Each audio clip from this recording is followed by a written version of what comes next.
किसी इंसान को मिलता है। आप इस सिस्टम के अंदर अगर इस प्रोग्राम में बैठे हुए हो तो आप अपने आप को बहुत बड़ा भाग्यशाली समझना। अब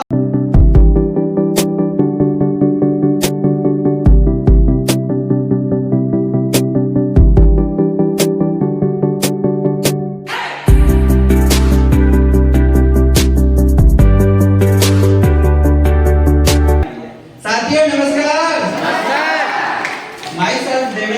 प्यारे से शहर मरना से बिलोंग करता हूँ। साथियों इस सिस्टम को सीखते सीखते मालिक की कृपा, अपनी मेहनत और गुरुओं के सपोर्ट और अपनी टीम के सहयोग से गोल्ड लेवल 1 बार नहीं 2 बार कंप्लीट कर चुका हूँ। डायमंड लेवल की जोरदार तैयारी है, जो मौका हर किसी इंसान को मिलता है। आप इस सिस्टम के अंदर अगर इस प्रोग्राम में बैठे हुए हो तो आप अपने आप को बहुत बड़ा भाग्यशाली समझना, अपने आप को बहुत बड़ा किस्मत वाला समझना और कभी ऊपर वाले को ये दोष मत देना कि हमें जिंदगी बदलने का मौका नहीं मिला। साथियों क्योंकि मैं एक बार क्या हुआ था, एक गांव था और उस गांव के बगल में एक मंदिर था और इन दोनों के बीच में एक नदी थी। साथियों जब बरसात का टाइम आता तो इस मंदिर पे पानी आ जाता और गांव में भी पानी आ जाता। जैसे बरसात का टाइम आया और आगे पानी आना चालू हो गया तो गांव वालों ने कहा कि बरसात का टाइम आ गया है, अपन इसको खाली कर देते गांव को।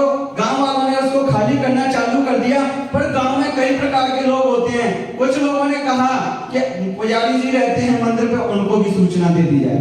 जैसे ही पुजारी जी को बोला तो पुजारी जी के लिए बच्चों को भेज दिया। पुजारी जी से पूछा जाके कि बाबा जी बरसात का टाइम है और बाढ़ आना चालू हो गया, अपन इसको खाली कर देते हैं। जैसे ही खाली करने की बारी आई तो बाबा ने बोला कि आप जाइए, मैं आता हूँ। बच्चे आ गए, बरसात का टाइम, पानी भी आना चालू हो गया।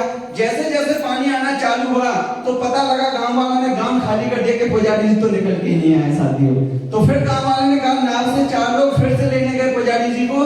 जब नाव से लेने गए तो बाबा ने फिर मना कर दिया कि आप जाइए, मैं आ जाऊंगा।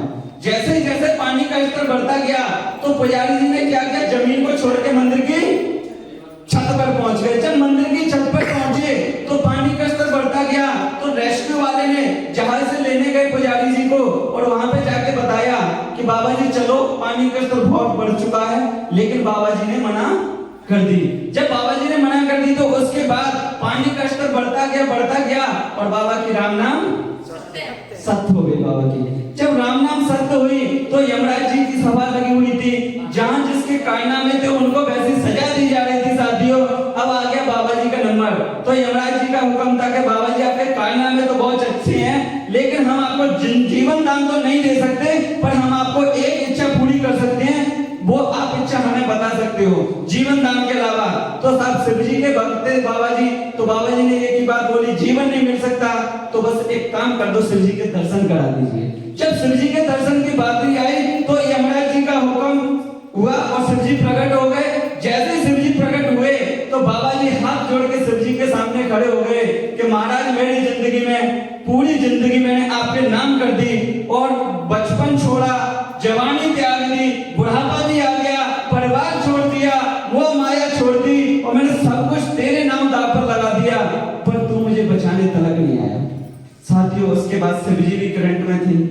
जानना चाहते हो, एक बार छोड़ो, 2 बार छोड़ो, अगर 3 बार ना माने तो फिर कैसा लगता है। तो शिव जी ने बाबा जी कनपटी 1-1.5 हाथ की चमाट लगा दी और जितनी ताली बनती वो पूरी खोल दी। बोले मैं तुझे बचाने तलक कब नहीं आया। शुरुआत में जब गांव से बच्चे आए थे उनके रूप में खुद था। वो दूसरी बार आपको गांव से लेने वाले नाव से आए थे, उनके रूप में खुद था। और तीसरी बार रेस्क्यू टीम वाले जहाज से लेने आए, उनके रूप में खुद था। बस गलती तेरी थी, तूने नहीं पहुंचाना और तेरे पास जिंदगी बदलने का मौका एक बार नहीं 3 बार था। साथियों इसी तरह अपन सभी लोगों को मौका मिलता है जिंदगी बदलने का। जानना चाहते हो जिंदगी बदलने का मौका कौन सा मिलता है? कि जब बचपन से अपन थोड़े से समझदार होते हैं तो माँ बाप बोलते हैं, जानना चाहते हो क्या बोलते हैं? जानना चाहते हो? और मैं प्रूव कर सकता हूँ, आप सभी से बोला होगा, जब माँ बाप बोलते हैं कि बेटा पढ़ लिख ले, अगर पढ़ लिख गया तो तेरी जिंदगी बदल जाएगी। साथियों पर समझ में नहीं आता है। उसके बाद थोड़े से समझदार होते हैं और समझदार होने के बाद जानना चाहते हो, फिर बोलते हैं माँ बाप के अगर पढ़ लिख नहीं रहा है तो एक काम कर, कोई अपना हाथ का कारोबार देख ले, जिस कारोबार से तेरी जिंदगी जाएगी। साथियों जब जिंदगी की बारी आई तो उस समय पे भी बात समझ में नहीं आती है। जानना चाहते हो कौन नहीं आती है बात समझ में? क्योंकि जवानी में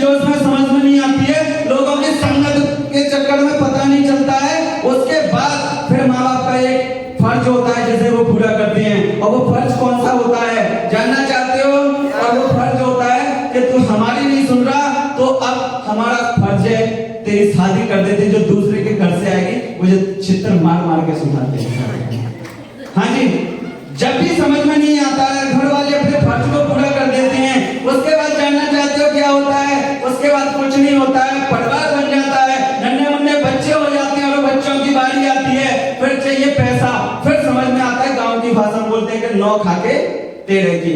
फिर जाते हैं चाचा से पूछते हैं, ताऊ से पूछते हैं, मामा से पूछते हैं, फूफा से पूछते हैं, अपने यार दोस्तों से पूछते हैं, जिनके साथ अपने अपनी जवानी निकाल दी, अपना समय निकाल दिया, वहां पे जाके समझ में आती है हमें कोई काम बता दो, हमें कोई काम, आवाज आ रही है, हमें कोई काम, हमें कोई काम बता दो। लेकिन मैं आप लोगों से जानना चाहता हूँ वो काम कौन सा होता है साथियों, जिसे वो आप लोगों को बताते वो काम कौन सा होता है? आप लोग नहीं समझ पाओगे। वो काम वो होता है जिस काम को वो खुद कर रहे होते हैं, पर मैं आप लोगों से जानना चाहता हूँ उस व्यक्ति से जाके पूछना जो आपको काम बताए, क्या वो उस काम को कर रहा है, उस काम से संतुष्ट है? क्या उस काम से उसकी जरूरतें पूरी हो पा रही हैं? क्या उस काम से जानना चाहते हो उसके सपने पूरे हो पा रहे हैं? क्या उस काम से उसके बच्चे पढ़ पा रहे हैं? अगर साथियों उसका नहीं बन सकता तो उस काम से अपना क्या बन सकता है?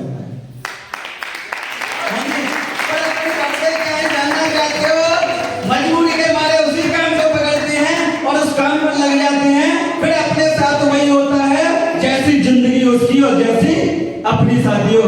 जब ये मौका मेरे पास आया, मनमोहन सर से मुलाकात हुई और मुलाकात होने के बाद जानना चाहते हो, मुलाकात होने के बाद जब इस सिस्टम को समझाया, सिस्टम के बाद समझने के बाद मुझे कुछ और समझ में नहीं आया, बस एक बात समझ में आ गई कि अगर इतनी अच्छे गेटअप में ये और मैं आ गया तो कितना सुंदर लगूंगा।